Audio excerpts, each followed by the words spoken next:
Good morning, good afternoon, good evening, car enthusiasts. Welcome to Kevin's Garage. I've got a really interesting episode for you today on a somewhat quirky feature that was added to the Corvette in 1992. Now, Corvette did not have traction control from 1953 to 1991. If you were driving those cars, we used a little thing called Drive Smart.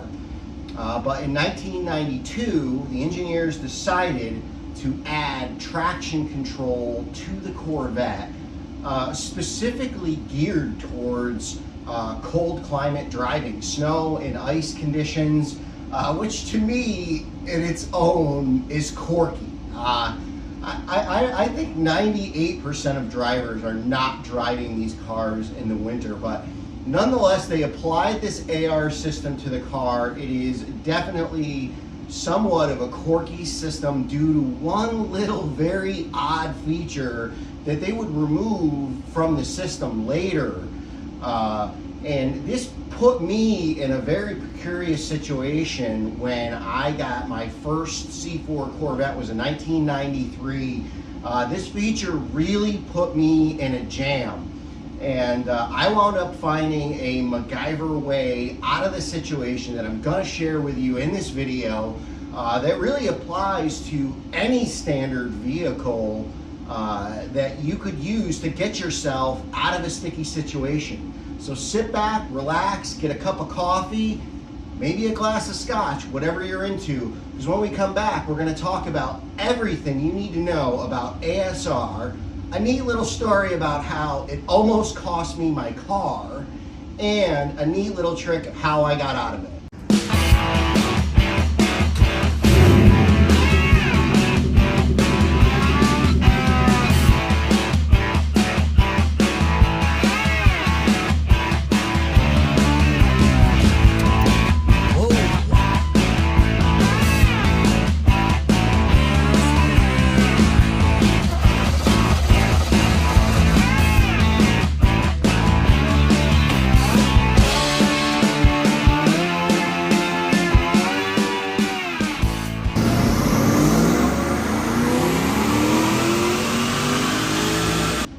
So what is ASR? ASR is Acceleration Slip Regulator. That is the acronym.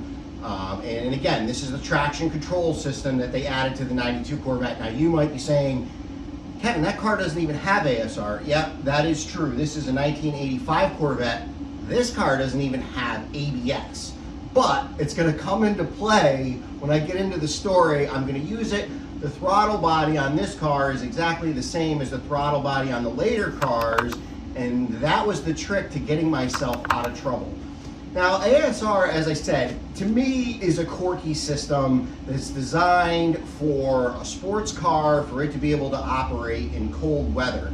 And that is an important thing to really embrace right up front, because it kind of leads to how the system gets you in trouble on dry pavement. So ASR, Acceleration Slip Regulator, is the traction control system. Now, just a little bit about the system. There is a button to turn ASR off, and then there's a light over on the driver information center that will come on that tells you that ASR is off. It's built into the car. If you don't turn it off, it's on. If you are going to put yourself in a situation where you know the back tires are going to be possibly losing traction, and that's what you're trying to accomplish, you really need to reach up on that left side of the steering wheel and turn off the ASR. That little light will come on, and any of your regular passengers they'll have their own name for that light, like the put your seatbelt on, like the oh crap light, like the it's about to get scary light. But anyways, what made ASR so, to me, I think is the quirkiest thing, is the throttle relaxer, okay? This was built into the actual ASR unit that is on the left side of the engine. And the throttle relaxer would actually put tension back on the pedal, back at you, to let you know, in case you weren't aware, that your back tires were moving faster than your front tires. Basically, you had lost traction. And again, this is designed for a cold weather environment where, if you think about it, if you're just driving and you just have a normal amount of gas pedal pressure on the pedal and the back tires start to slip a little, that little feedback from the throttle relaxer, you know, it's not it's practical. It's not that odd of a design. The problem comes in, the cork comes in when you're on dry pavement and you don't shut off the ASR. If you put pressure on that gas pedal to accelerate rapidly, that system kicks on, and it's not like a normal ABS, it's not like a normal traction control system where the pedal will just kind of flutter. Like my 99 Camaro has the system, it's labeled ASR, it's always on, you have to turn it off. And if you hit the pedal hard to accelerate, the pedal just kind of flutters. It does not push back on you. But on these C4 Corvettes from 1992 to 1996, the pedal actually physically pushes back on you. And the first time you experience it, if you're not aware of the system, it is hugely awkward. It's super weird. You're like, what in the world? You're pushing this way, the pedal's pushing this way. And unfortunately, the byproduct of this system, if you're obviously using it incorrectly because you're not aware of the system or don't know how to use it correctly, which I didn't, it was totally my fault, they break throttle cables. And so in 2007, I got the opportunity, I got the green light from the wife. I had sold my car when my son was on the way, and I didn't have a car for about a year, and I just really wanted another car. And I got the green light, go out and buy a car, you'll take care of it, and we'll get our money back, and all that stuff. So when I was a little kid on the school bus, 12 years old, I seen a 1993 Corvette, brand new, polo green, tan leather seats, and I just thought that was the coolest car I had ever seen. So I just decided to do a little search. I typed in 1993 Corvette polo green, and immediately I got hit from a dealership in Ohio that had just listed one for sale the day before. And I was totally shocked because at that time, the value of the car was about $17,500, $18,000. This car had 25,000 miles on it, and they only wanted $14,000 for it. I couldn't believe it. So I immediately called the dealership, and the gentleman, he says to me, no offense, but I don't sell $15,000 cars. He says, I sell $100,000 cars. And I sold this guy a 2-year-old Z06 Corvette, a high dollar car, and the only stipulation was I had to take this one to make room in his garage. He said, so the car is sitting in my service bay, I'm just looking to sell it off. The price is $14,000. It comes with a warranty. If you want it, come get it. So I took a little bit of a chance. The guy had a lot of pictures of the car. It looked great. He said the engine ran good, and I put a deposit on the car. Now this was a Tuesday. On Thursday, the guy calls me and says, I'll give you your $500 back plus $500 to just walk away from the deal. I'm assuming he had another offer, probably for more money, more like what the car was worth, which was $17,500, $18,000. But I wanted the car. I explained to the guy, I've been wanting this car for 15 years. I want this car, and I don't want $500 back. I want this car. And so, it was kind of a shady deal, but the guy kind of said to me, well, I'm no longer going to include the warranty. If you want the car, you buy it for $14,000. You don't get the aftermarket warranty. I thought for a split second about walking away from the deal, and I changed my mind. I wanted the car bad enough that I went out and I accepted those new terms and the $500 deposit and the $14,000 price tag. And I had to work that week on Saturday, my day off. We drove out to Ohio. I want to say it was like 7 hours, and we picked up this car and I brought it home. So I get the car home, and it's like a dream come true. I mean, this car was gorgeous. You could eat off of it. It was beautiful. I was so happy to have it. I got it in the garage. It was under a cover, and I really just wasn't driving it so much. I was kind of intimidated by it. I had always had Camaros. It was my first C4 Corvette. And then a day came that my job, I was working in an office at the time in Latham, said, hey, we need you to run down to New York City tomorrow and drop off some things and pick up some documents and bring them back, and we need you to do this run. You just take an office car. And so I made the wonderful decision, absolutely not questionable decision at all. Hey, I'm going to take the Corvette. I'm going to take this 93 Corvette. It's been sitting in the garage. I haven't been driving it. I have no experience with it. I'm going to take this 93 Corvette. So I go to work. I pick up the documents that are going down. I drive down to New York City. Everything is great. I love the car. It's wonderful. It runs great, shifts great, 6-speed manual, ZF transmission. I love the car. I get down there. I drop off the documents. I pick up the other documents. I'm coming out. And as I'm getting on the thruway to head back up to Latham, I come out of the toll booths, and there was like a long stretch. They were doing construction and there was no cars. It was like this weird little moment where there was no cars, and it's just this long stretch of road, and I next to the highway before the on-ramp. So I decided, again, responsible, making good decisions. Let's see what this thing can do. So I put the pedal right to the floor, and that's when it happens. The pedal starts pushing back at me. It was so weird. The car kind of like lurched and took off like in a really weird way. And I got up to maybe 35, 40 miles an hour, and the pedal was fighting me, and I had no idea what was going on. All of a sudden, the pedal goes right to the floorboards, and the throttle just cuts, and the car just starts dying. Well, I get to the end of that little stretch, and there was like a hairpin turn to turn around and go back and get on the highway. And there was all these construction barriers set up. I kind of rolled into that turn in like 3/4 of the way through it. And now I'm sitting next to a construction barrier 3/4 of the way through this turn, and the car is just idling, like perfect. So I don't know what's wrong with it. At the time, I really didn't work on cars like I do now. I turned the car off, I start it up, fires right back up, runs like brand new. I was hoping that maybe something would reset. Maybe it's a fly-by-wire system, which is absolutely not, but I didn't know at the time. I was hoping it would just reset. I turned the car off, I start it back up, the car starts right back up. It runs perfectly, but no gas pedal. I mean, it's sitting right on the firewall. So I was like, oh my God, what am I going to do? In the meantime, all of a sudden, this vehicle just brushes by the side of the car. And I realized at that moment that I'm sitting in this turn where there's all these barriers. And anyone who knows these cars sit so low. Cars are coming through the turn after this long stretch, so they've worked themselves up to 45, 50 miles an hour. And they're not seeing the Corvette until the last second. And they're just dodging it.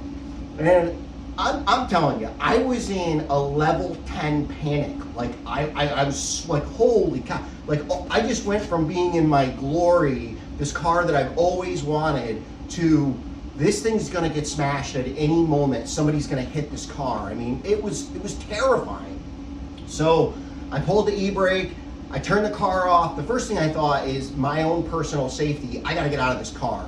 So I put it in first gear, I jumped out of the car, I climbed over the barrier, and the first thing that I thought was to call the dealership I bought it from and pray and hope that there was some sort of issue with the throttle that they had fixed, and that maybe there was something wrong, that he could direct me towards something I could look at, and I could try to, rig it up so that at least I could get out of there.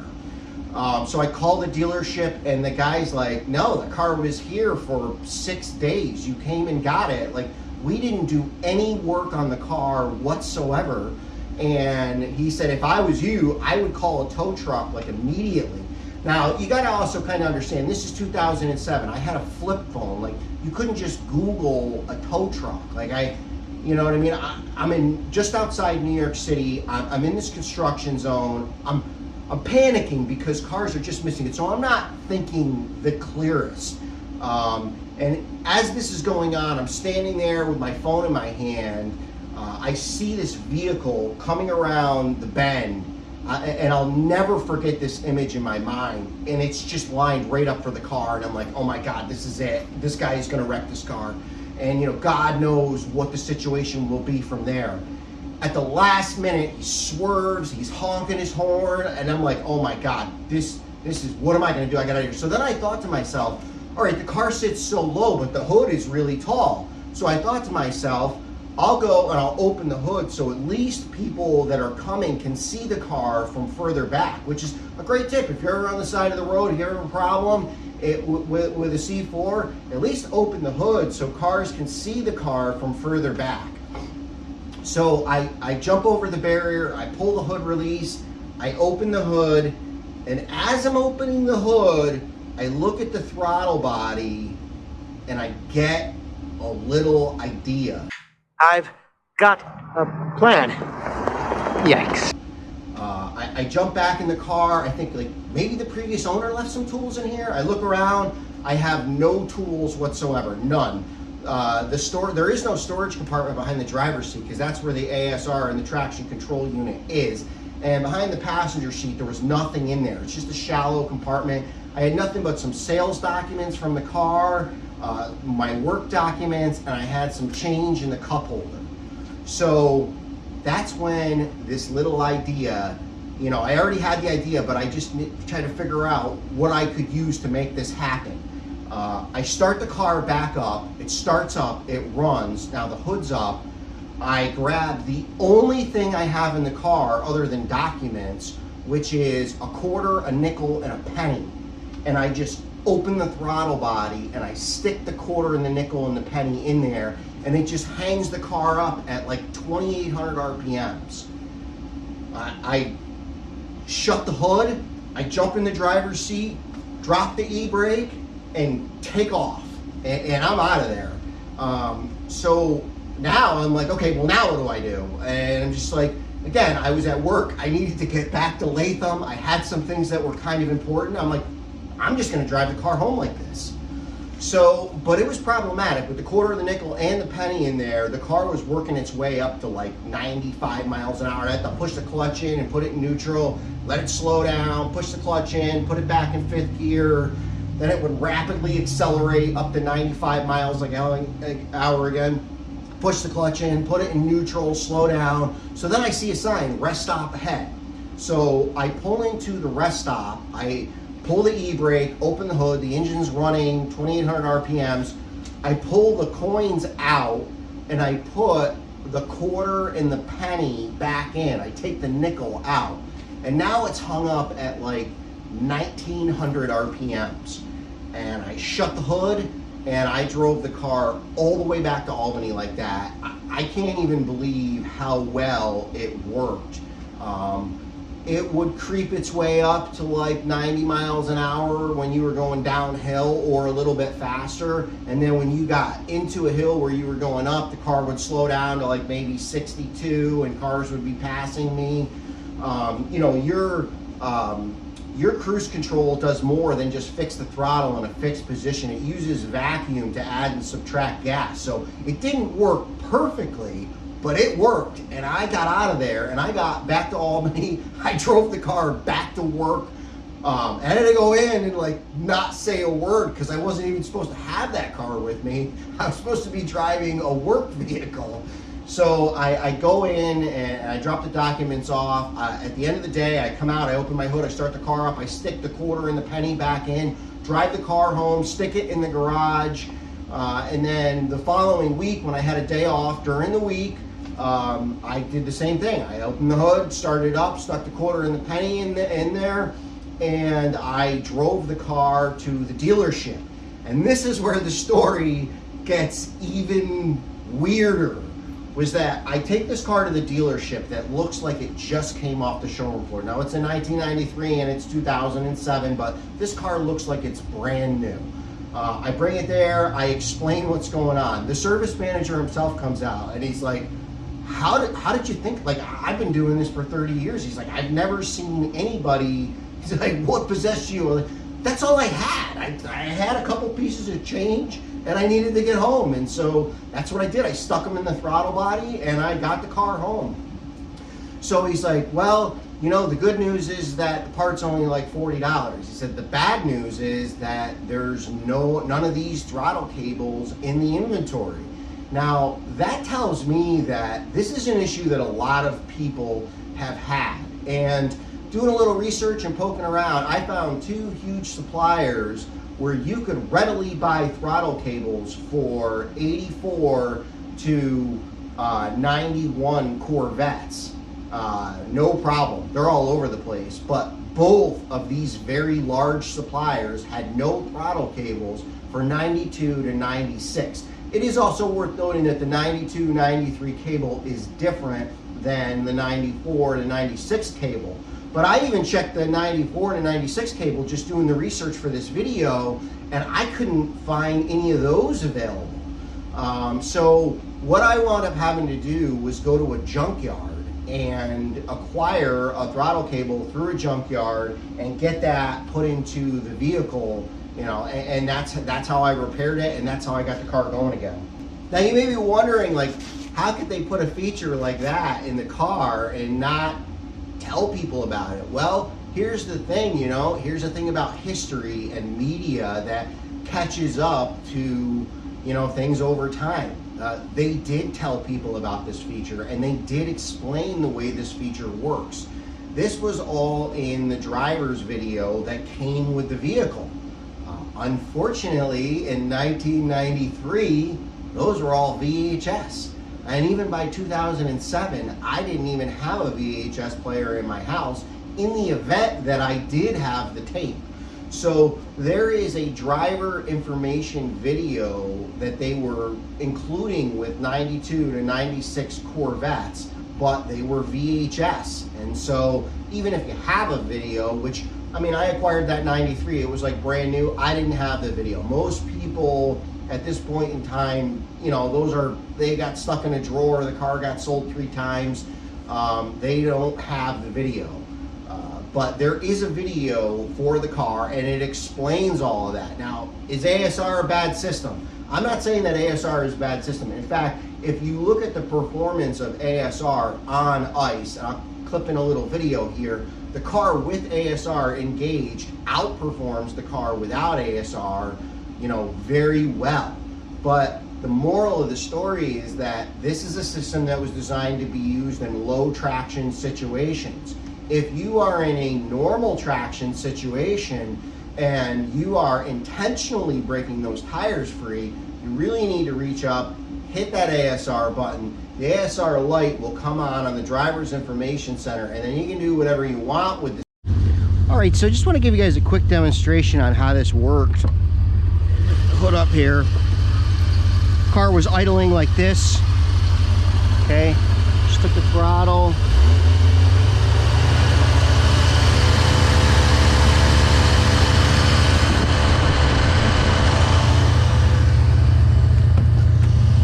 See, it's at 1700 RPMs. I drove the car 150 miles just like that. Once you hit that button, that throttle relaxer is no longer active. It's not going to push the pedal back at you. And the fact is that if you have a 92 to 96 Corvette, you really want to be aware of this system, be aware of how this system works. Because I'm telling you right now, if you hit it on dry pavement, trying to aggressively accelerate, that throttle massager is gonna push back at you. And if you don't let off pretty quickly, it could lead to breaking your throttle cable. And then you're gonna be combing junkyards looking for a throttle cable for your 93 Corvette. Hey, I hope you guys enjoyed the episode. That is ASR, everything you need to know about the system. That's my little story on how it almost got my car destroyed while I was watching. And a little trick to get you out of the jam if you have to. Just 2 pieces of change stuck in that right spot in the throttle body can get you out of trouble. If you liked the video, hit the thumbs up. If you think you'd like to see more, hit subscribe. We'll see you next time on Kevin's Garage.